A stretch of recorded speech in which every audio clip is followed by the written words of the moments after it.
constante cambio, que usted merece entender, porque es imposible interpretar la realidad que vivimos sin conocer cada uno de sus colores. Porque muchos son los tonos de la actualidad. Presentamos Matices.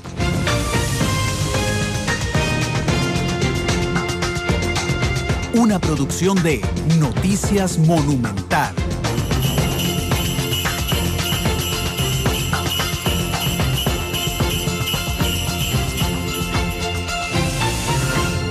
Dos de la tarde con 5 minutos. Bienvenidos a Matices, este programa de Radio Monumental, una producción del Departamento de Noticias. Ayer dijimos que era el último Matices del año, porque era el último Matices del año, efectivamente. Pero ya no era. Sin embargo, hoy habíamos nosotros planteado una transmisión enorme que terminaba a las 4 de la tarde de la sentencia de la Corte Internacional de Justicia. Sin embargo, la Corte no duró 3 horas, duró 2 horas, el presidente nos esperó 2 horas, esperó 30 minutos.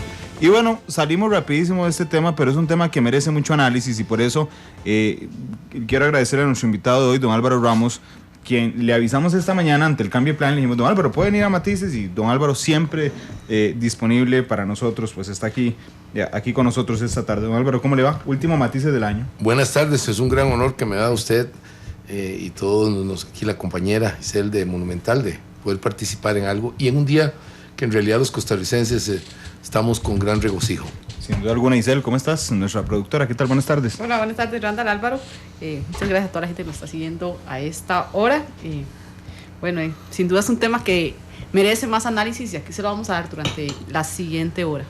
Sin duda alguna, bueno, entramos en materia de una vez. Nada más una plumita ahí al aire.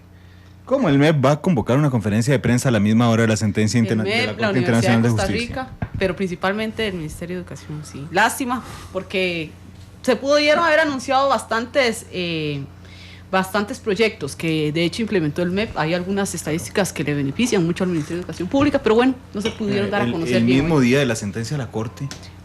Bueno, don Álvaro Ramos, ¿qué le pareció la sentencia de la Corte Internacional? Yo temí que quedáramos empate. Y aunque hoy Bernie House, el ex canciller, dijo, esto no se parece en nada a un partido de fútbol, yo sí creo que para explicarlo se parece a un partido de fútbol. Lo decía hoy la expresidenta de Chinchilla y el expresidente Figueres. Ganamos por goleada, pero nos sacaron tarjeta amarilla, según lo que parece en términos generales. Pero no sé qué opinión le merece, don Álvaro. No, yo como abogado viejo que soy y que estoy acostumbrado a recibir sentencias, a perder y a ganar, me parece que es una gran victoria. En primer lugar, es una victoria del país, de su tradición democrática, de su tradición de estar desarmados, de su tradición de confiar en las leyes, confiar en los tribunales. Eso está casi que en el ADN democrático, en el ADN de cada uno, de todos y todas los costarricenses que nacimos en este amado terreno que se llama la pequeña Costa Rica. Justificó toda la política de 2 gobiernos que en realidad deberíamos de hablar que es una política de Estado, sí. Así como esta de la pelea correcta en el foro correcto, con una disposición internacional correcta del país, es una política de Estado. Así creo que algunas muy importantes como la política de seguridad, como la política energética, como la política medio ambiente deberíamos hacerlo. Acabamos de demostrar esa capacidad los costarricenses de que 2 gobiernos de ideologías diferentes, de orígenes diferentes en cuanto a su composición electoral y su composición como partidos políticos y su exposición al público, los 2 llegaron a la misma conclusión y lo hicieron muy bien. Entonces la felicitación en primer lugar va a esa capacidad, al pueblo de Costa Rica y a sus dirigentes políticos, a doña Laura, a don Luis Guillermo Solís, que tuvieron la visión de estadistas, se los doy ahorita, para conducir al país por este tortuoso camino. Y en segundo lugar, felicitar al equipo técnico, al equipo legal, que brillantemente y en un estilo muy costarricense nos condujo en ese difícil tribunal. Y yo como abogado les rindo pleitesía a esos colegas y que a la vez son personas muy preparadas y que piensan siempre en los más altos intereses del país. Así que les rindo un tributo a ellos que llevaron la bandera del país exactamente al estilo costarricense y en la tradición costarricense. Sí fue una victoria, sí. Y no es a medias, y no es por goleada. Decía el general MacArthur, que sabía algo de victorias, En inglés decía, there is no substitute to victory, y en español, no hay sustituto a la victoria. Aquí hubo una victoria política en primer lugar y una victoria legal. Por cierto, no es una victoria militar. Sí, dichosamente. Dichosamente, Isabel. Sí, es muy interesante tomar en cuenta, don Álvaro, muchos matices que hay con respecto a esta situación. Es algo que se esperaba desde hace mucho tiempo. De hecho, muchas personas, incluso analistas, se adelantaban a decir que la resolución de la Corte iba a ser bastante salomónica. Se tenía previsto que se iba a dar este resultado de esta forma, tomando en cuenta todos los elementos que han aportado en años y meses anteriores las respectivas delegaciones nacionales. Yo diría que habría que retroceder un poco en el tiempo. En primer lugar, ver con quién nos estamos enfrentando, quién era nuestro adversario en la Corte. Nicaragua es el país que utiliza más los servicios de la Corte en el mundo, es el que tiene más casos. A manera de ejemplo rápido, ha tenido varios con Estados Unidos, y con los 4 países que tiene fronteras comunes o relacionadas en materia marítima, tiene casos presentados en la Corte. Lo tiene con Colombia, lo tiene con Costa Rica, hay uno que todavía falta de nosotros, que es el de límites marítimos. ¿El más grande? Sí, el más importante al final, podemos hacer ese análisis, y tiene problemas en el Golfo de Fonseca con los otros 2 codueños de ese importante lugar marítimo y terrestre que es el Golfo de Fonseca, que es El Salvador y Honduras. Ve usted que estamos enfrentados al mayor usuario de la Corte en el mundo entero y en la historia de la Corte. Entonces, no era un principiante, nos enfrentamos a un profesional del uso de la Corte. Por eso también es que la sentencia entonces es muchísimo más valiosa. Claro. Por eso no la considero que hay tarjeta amarilla. Creo que es una victoria política, en primer lugar, y es una victoria legal. Luego hay que recordar históricamente lo que decía a quien yo considero el más brillante y más intelectual de nuestros expresidentes, de nuestros jefes de Estado, don Ricardo Jiménez Oriamuno, que decía que en Costa Rica existen 3 estaciones: la seca, la lluviosa y la que tenemos problemas con los nicaragüenses. Don Ricardo algo entendía de esto.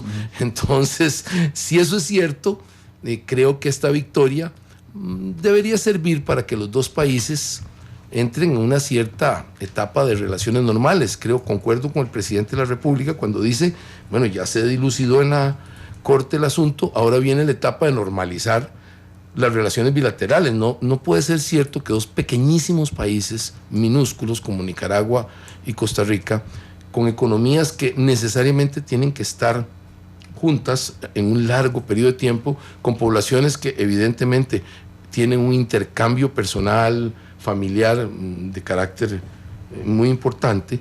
¿Cómo es posible que tengamos que ir a pelear esto a los tribunales internacionales cuando sería más sencillo comisiones bilaterales o cosas así que se pueda solucionar? Y lo que quedó claro es que la solución no pasa por la vía militar.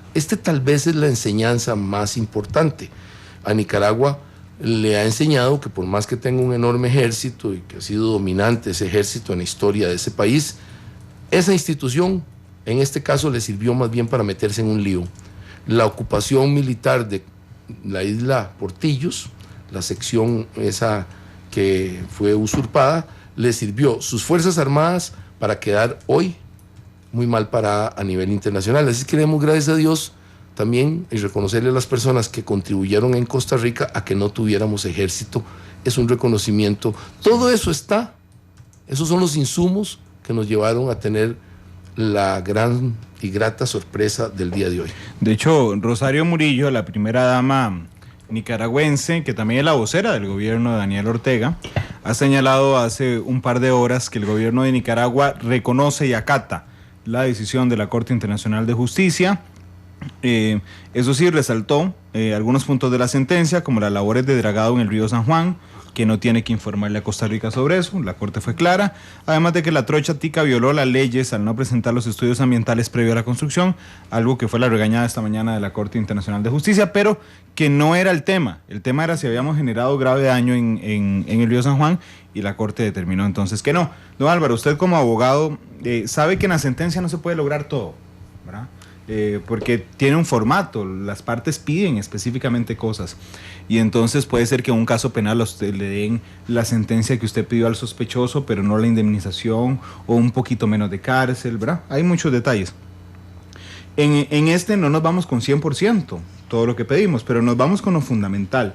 Y hay algunos elementos, como precisamente que no tengan que informarnos si hay dragado, que tengamos que coordinar con ellos las labores de la trocha fronteriza, la navegabilidad, que esa sí la ganamos nosotros completamente y reafirmada. Es un matiz de temas. ¿Qué le parece importante de lo que dejamos de ganar, don Álvaro, en la sentencia de hoy? Básicamente me parece a mí que el costo, son costos muy altos, las costas. Lo demás yo concuerdo, es decir, como hubo que hacer apresurado una vía de acceso, ya que teníamos completamente aislados los puestos, particularmente los de la fuerza pública y algunos civiles estaban aislados, había que hacer alguna forma de llegarle, con la trocha o como usted quiera llamarla. Todo eso nos hizo apresurar decisiones que técnicamente a lo mejor hubieran sido mejor tomadas por otra vía, por vías acuáticas, por canales internos. Hubo que hacerlo así en su momento oportuno. No salió bien eso, es evidente que eso no salió bien, es evidente que físicamente al día de hoy no es una vía viable para comunicar los ciento y tantos kilómetros que tiene. Eso es evidente a simple vista, por ende tenemos que corregir eso.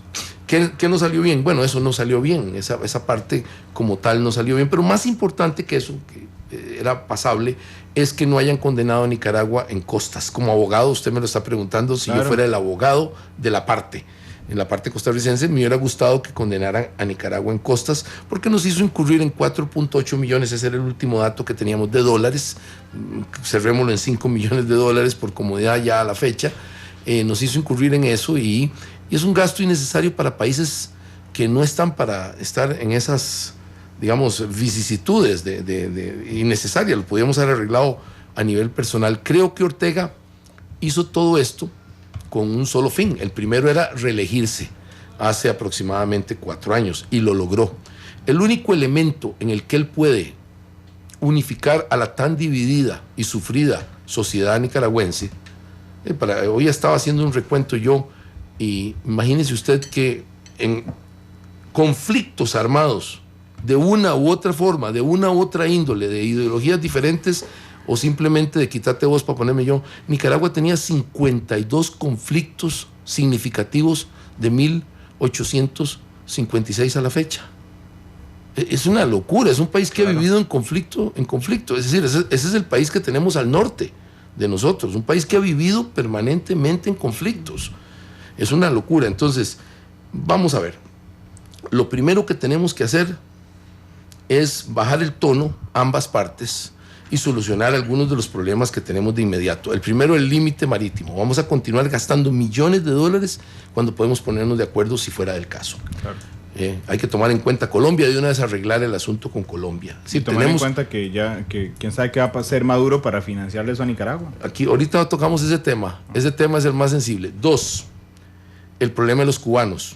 Sí. Se ha convertido en un asunto muy serio y se debió exactamente a la posición del gobierno de Nicaragua, precisamente que se generó esta crisis. Pero entonces volvamos al tema, es más político que otra cosa. Ortega se reelige la primera vez con el único tema que él unifica, que es Costa Rica. Él unifica políticamente a una parte importante del electorado y de la opinión pública nicaragüense peleando con Costa Rica, aunque no le hayamos hecho nada. No es tema. Esto nos estamos enfrentando a un problema que él quiere reelegirse el año entrante. Le toca reelección, le toca presentarse a reelección. Tiene posibilidades, curiosamente, los pueblos no aprenden. El pueblo de Nicaragua no ha aprendido bien lo que le conviene políticamente y hay una posibilidad, es el candidato con mayores posibilidades al día de hoy. Pero se enfrenta hoy a varios problemas. 1, el caso Costa Rica, perdió. ¿Cómo le explica eso a una gran mayoría de nicaragüenses que perdió ignominiosamente? Le va a costar explicarlo. Sobre todo, déjeme hacer una parte ahí. Hoy hablábamos con Lucía Pineda, la jefa de información de Canal 15 de Nicaragua, y decía, aquí el sentimiento es de derrota. Hay quienes dicen que el gobierno no utilizó, claro, en el tono en el que ella daba el reporte desde Nicaragua. Que ella decía, sí, aquí hay gente cuestionando si la defensa técnica nicaragüense fue la adecuada o no. Eso golpea directamente a Ortega, sí, ¿no? Claro. Segundo golpe, el retroceso ideológico que hay en todo el hemisferio occidental en materia de que los grupos que eran amigos de Nicaragua, francamente, están perdiendo espacios políticos y espacios económicos. En este, sin duda, el más fundamental es Venezuela, que ha venido subsidiando a Albaniza, por cierto que subsidiaba las dragas del comandante Cero, por cierto. Ese subsidio se acabó, y se acabó por dos razones. Se acabó porque no hay un 5 más, hace ya ratillos, y se acabó porque el nuevo Congreso, usted puede estar seguro que el nuevo Congreso de Venezuela no va a aprobar un 5 para Nicaragua. Para Nicaragua de Ortega no va un 5 más en el nuevo Congreso, ni un centavito más. Muy por el contrario, hoy sale una noticia en la prensa de Nicaragua, porque me dediqué en la mañana a leer los periódicos de Nicaragua, curiosamente no los de Costa Rica, precisamente para estudiar la reacción política y la reacción de opinión allá. Y lo más interesante es que sale una noticia que Nicaragua le exportó a lo que va al 31 de octubre de este año, del 1 de enero al 31, 328.4 millones de dólares en alimentos. Y a la fecha están sin pagarle los venezolanos 155 millones de dólares. Es decir, ya no solo no los están subsidiando, sino que le está debiendo plata que no le paga Venezuela a Nicaragua, y están en serios problemas. Esto augura problemas políticos para él. Pero en mi criterio, el siguiente problema más serio es el canal. La veleidad, la mentira, la quimera que han inventado de que va a ser el canal más importante del mundo en Nicaragua. Es un canal que no hay banco en el mundo que vaya a financiar. No existe banco en el mundo que vaya a financiar los 50.000 o 60.000 millones de dólares. Nadie va a poner en manos del gobierno de Ortega 60.000 millones de dólares. No existe nadie en el mundo que haga eso racionalmente. El gobierno chino ha dejado claro hace mucho que ellos no están detrás de ese programa. Entonces, cuando el pueblo de Nicaragua en unos meses realice, se dé cuenta que ha sido engañado, que no van a haber puestos fabulosos tipo Saudí o tipo el Canal de Panamá, gerencias de $25.000 por mes, todas esas historias que se están imaginando, y se den cuenta que hay una falsedad, que no hay ningún canal, va a tener un problema muy serio políticamente. Vea usted que todos los astros se están conjuntando en contra de Ortega para su reelección. Esperemos que eso tenga esa, por lo menos, finalidad de despertar al pueblo de Nicaragua. Si ellos quieren volver a votar por Ortega, nosotros respetaremos eso, pero no se auguran buenos prospectos para una reelección de Ortega, que es en el fondo la razón por la que estamos en el problema de Calero, claro, y en el problema de los límites marítimos, porque si no, no tendría ningún sentido estar en esta peleadera si Ortega no tuviera que tener este bastón constante para sostener el gobierno que tiene. Así es que nosotros salimos victoriosos y la derrota de Ortega es más grande de lo que parece. Bueno, de hecho, vamos a ir a una pausa comercial, nuestra primera pausa comercial del programa. Estaba leyendo en el diario El País de España que el 25 de noviembre pasado publicó que la empresa china HKND, dueña de la concesión para la construcción del canal interoceánico en Nicaragua, retrasó el inicio de las obras del proyecto previstas para el primer trimestre del 2015. Anunció que la construcción de las esclusas y la gran excavación comenzarán a finales del 2016. Y seguramente en 2016. ¿Cuándo son las elecciones en Nicaragua? Debe ser del 3016. Seguramente. Dentro de unos 1000 años. ¿Cuándo son las elecciones en Nicaragua? El otro año, pero tienen que presentar la reelección, se tiene que hacer todo el andamiaje político. Pero yo le garantizo a usted que no hay canal. Entonces, imagínese la desilusión de un pueblo que tiene un nivel de pobreza como el de Nicaragua, que lo engañen con esto. Nada más visualice usted la problemática que hay en esto. Bueno, pero en Nicaragua sí hay canal. Los que ven por televisión, donde hoy se enteraron precisamente. Bueno, y esos tengo mis dudas porque están controlados en su mayoría por el gobierno. Entonces, no sé si son canales o son medios de control político. Don Álvaro, se ha hablado mucho con respecto a este tema, pero una de las dudas que queda siempre en el aire es qué va a pasar de aquí en adelante. Por ejemplo, hoy en la mañana el presidente de la República, Luis Guillermo Solís, ya le dio la orden a la fuerza pública que en ese momento ingresara a Isla Calero para proteger la zona. ¿Qué se puede esperar en este momento de aquí en adelante con la protección de la soberanía nacional en esta zona limítrofe? Mira, a mí me parece que la orden del presidente está moderada y está mesurada, porque la orden que él dio es la normal. Vamos a ver, si uno conoce de operaciones policiales fronterizas, uno sabe que a lo largo de toda la frontera tenemos una frontera común muy grande de 100 y pico kilómetros, ¿verdad?, del Castillo, por lo menos la parte que nos ocupa seria, de la sección del Castillo a lo largo de todo el San Juan, ahora hasta la desembocadura con toda claridad. Es una frontera un poquito extraña, pero así es, porque en el mundo entero son muy pocos los casos, si no es que es el único, en el que la frontera no es el río.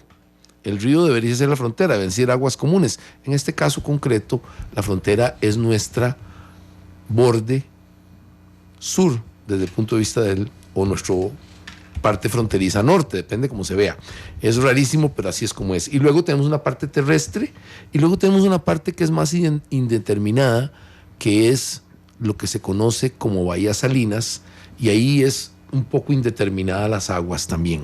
Bueno, con una frontera así, que es de más de 200 kilómetros, cuando se toma de lado a lado, nosotros tenemos patrullas constantemente, muy moderadas, muy regulares, por decirlo.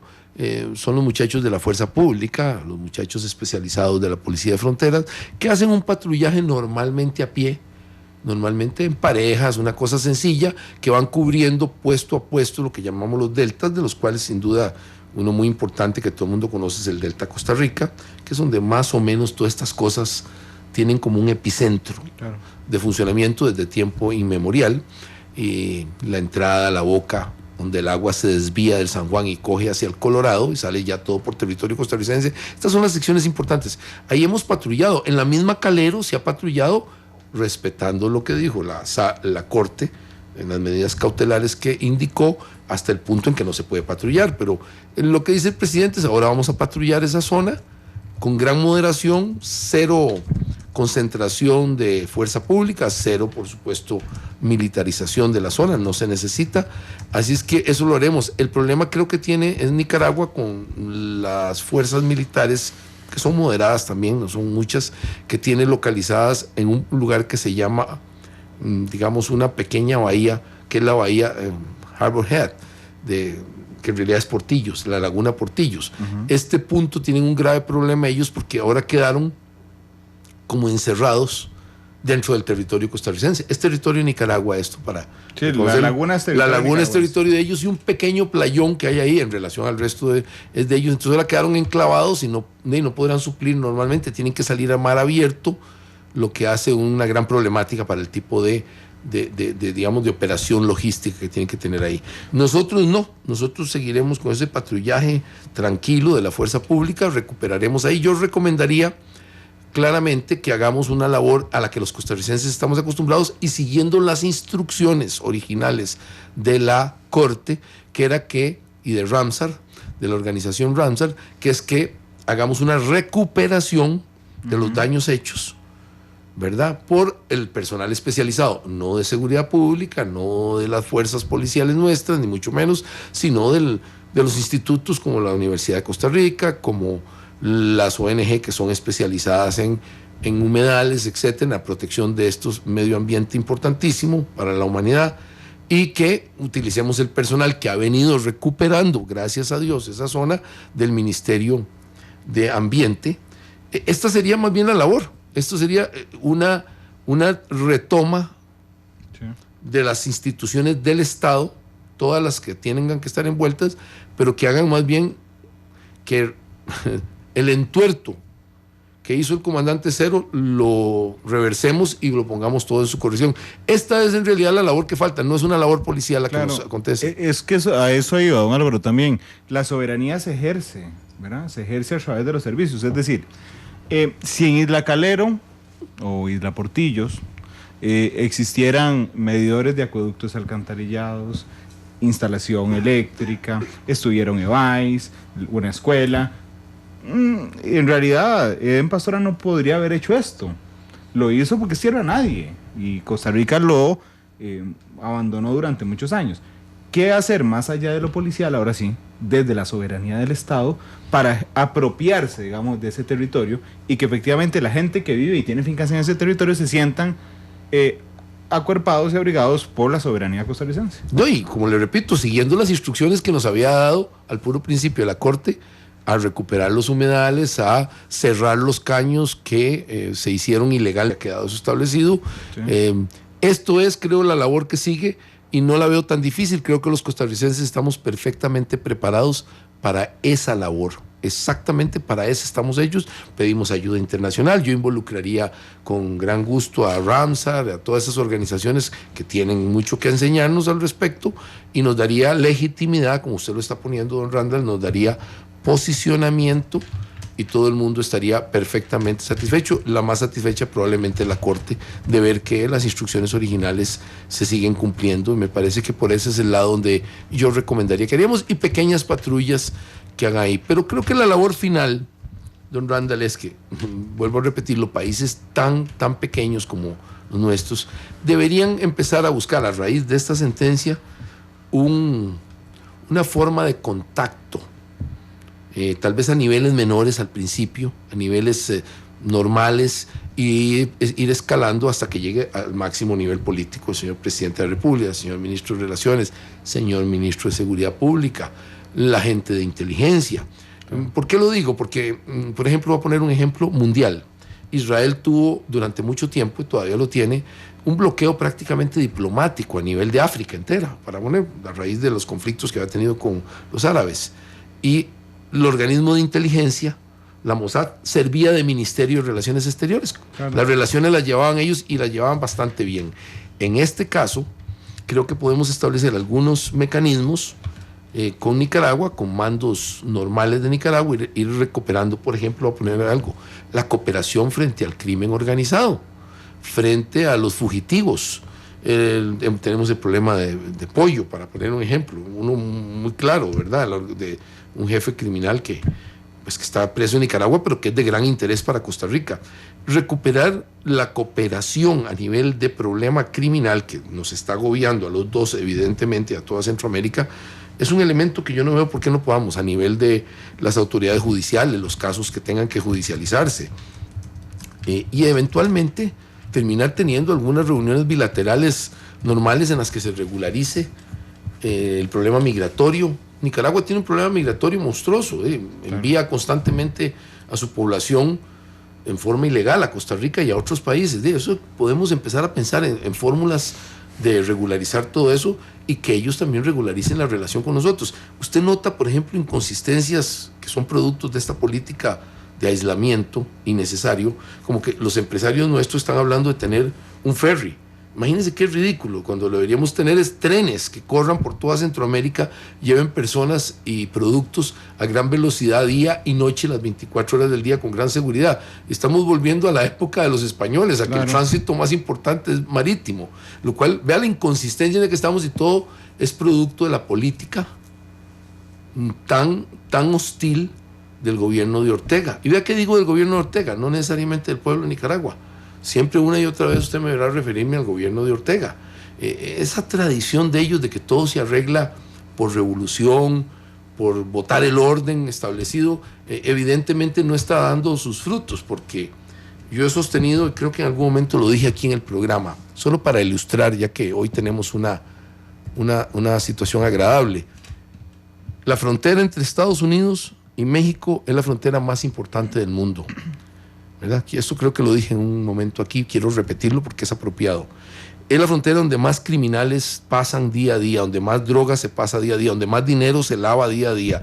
Es algo extraordinario, se generan las bandas más sofisticadas del mundo, y se genera también el mayor tráfico de personas, etc.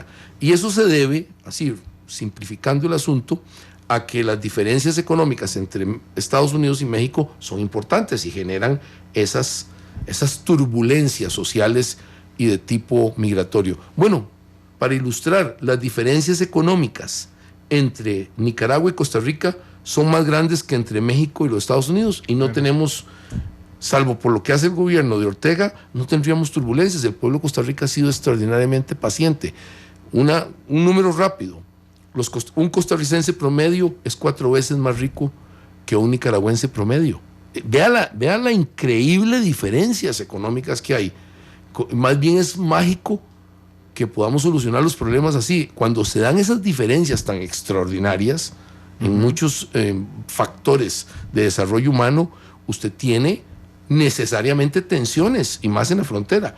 Y los costarricenses hemos estado totalmente desarmados y hemos convivido con las tensiones de Nicaragua en Costa Rica. ¿Qué debería de ser Costa Rica ya a partir de ese instante? Ya no en materia de recuperar la soberanía en ese sector y ejercerla, sino de relaciones diplomáticas con Nicaragua. Es que debería ser en un contexto más internacional. Deberíamos involucrar más a Centroamérica. Acabamos de tener la lección del problema de los refugiados o transhumentes cubanos que se nos han quedado aquí, y hemos notado que Centroamérica nos respondió. Creo que debemos aprovechar esta oportunidad para crear una cadena, una red de relaciones que nos sirva a todos los centroamericanos para los beneficios. Quiero decir una cosa al final de este camino que no se ha dicho. De esta sentencia, lo que me queda más positivo es algo muy importante. En semejante conflicto entre dos países, en los que definitivamente jugaron elementos militares, elementos ideológicos, elementos políticos electorales, no hubo ni un muerto ni un herido. Y otra cosa que nos quedó de lección, don Randall, que estamos solos.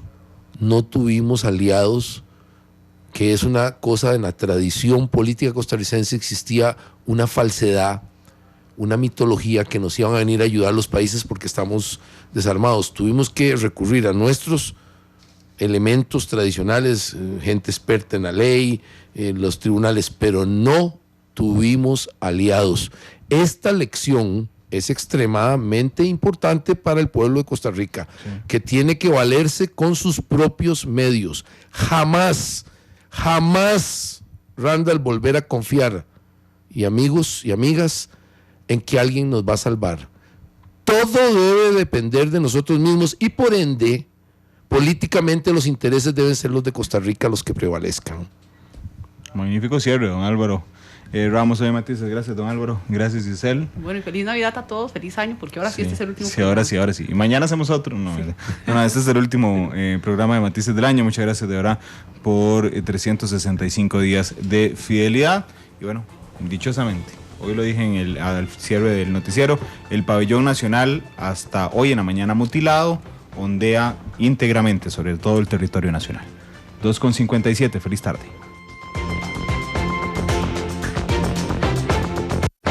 Matices, los tonos de la actualidad.